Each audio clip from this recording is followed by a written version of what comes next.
Make some noise for the Clockworks. Come on. Oh, she's full of it. Are you ready for the Utah Jazz? You're not loud enough. Are you ready for it?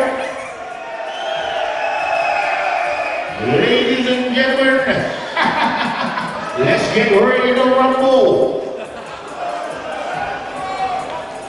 In the beginning there was Jack, and Jack had a groove, and from this groove came the blues ball.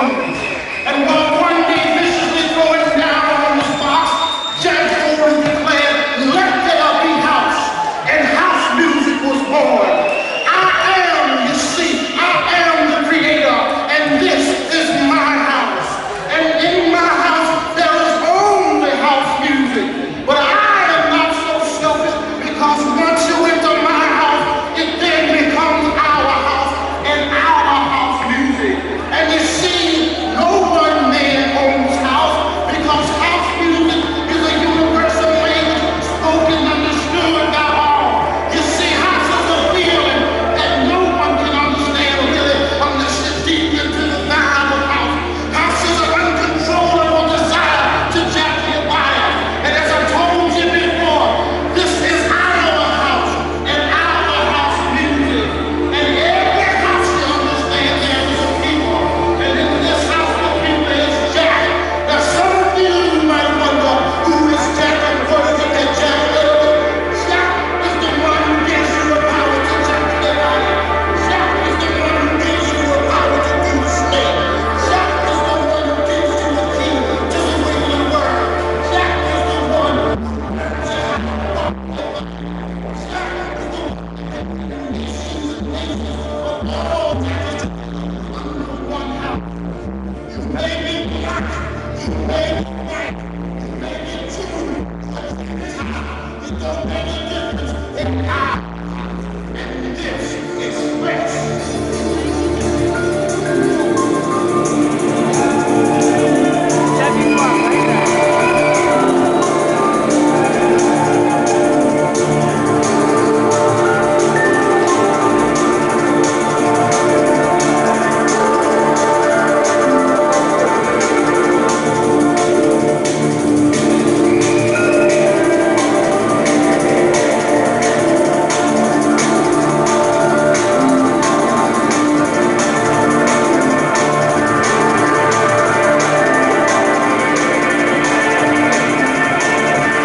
Hello, I'm Dan Newton, Hospital Records.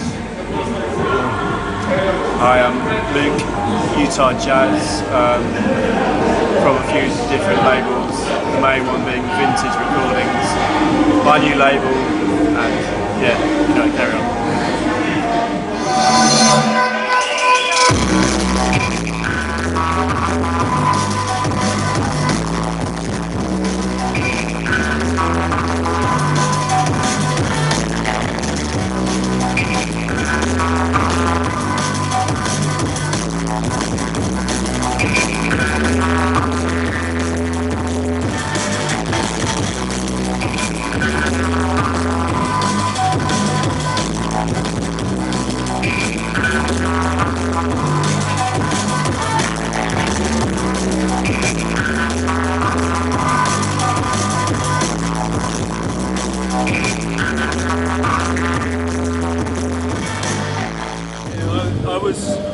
I was DJing like a long time ago, but when I was really young, so like when I was playing in clubs when I was like 16, 17, and so I started DJing before producing, and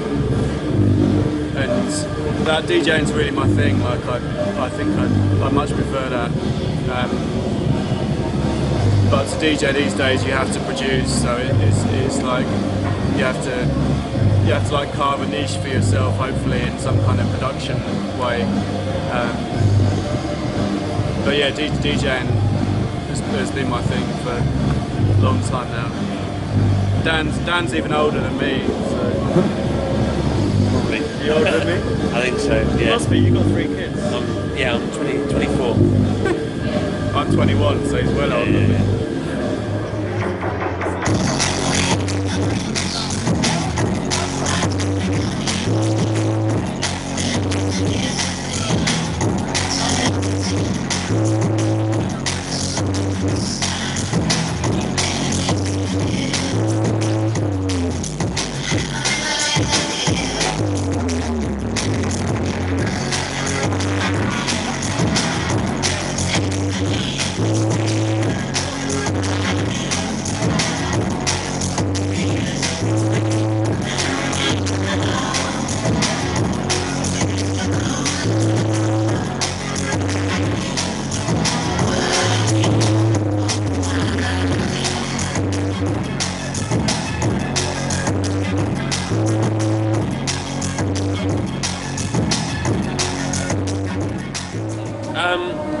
Yeah, it was really kind of hearing like the Music Box album by the Bristol Crew, and also Timeless and Platinum Breaks, I guess, was the big one that really got me fired into production, and just kind of went from there really. What about you? Yeah, mine was like similar kind of time probably, and it was I was really into like the early Metalheads and Good Looking sound, and like Alex Reese, Wax Doctor, Styles, and like early Alex and Wax stuff from Metalheads, and like the early Good Looking stuff was when I really got into it. So.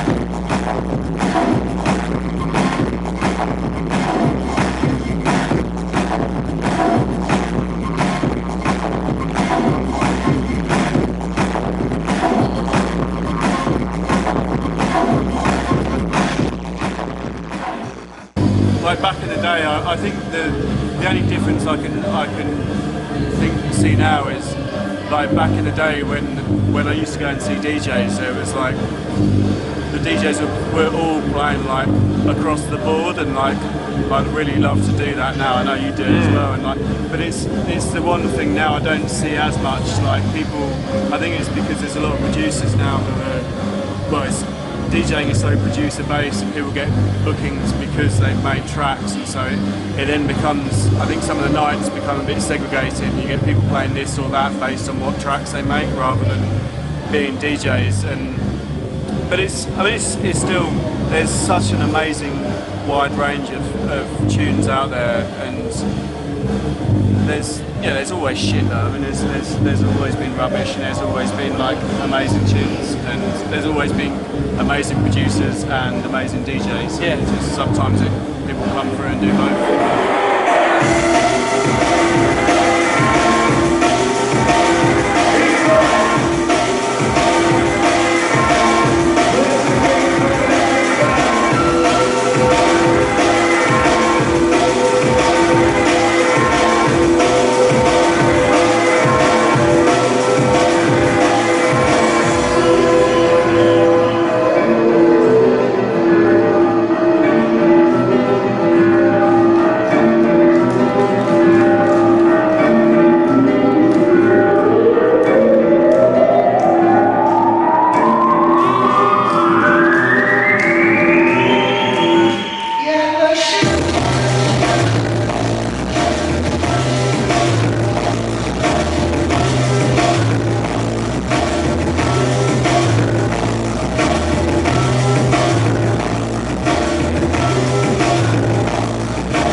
One of the things that I always loved about drum and bass is that every kind of few years or so it reinvents itself, and that's a constant process really. if anything, it kind of happens faster these days. I think styles come and go. I think that's one of the big strengths in the music. And for me, like I love it. Like it's not all to my taste, but there's a lot of music out there that I can really get into these days. Probably more than there has been for quite a while, actually. So for me, yeah, and it still sounds like the future, you know.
I think in a way as well, like in the past year,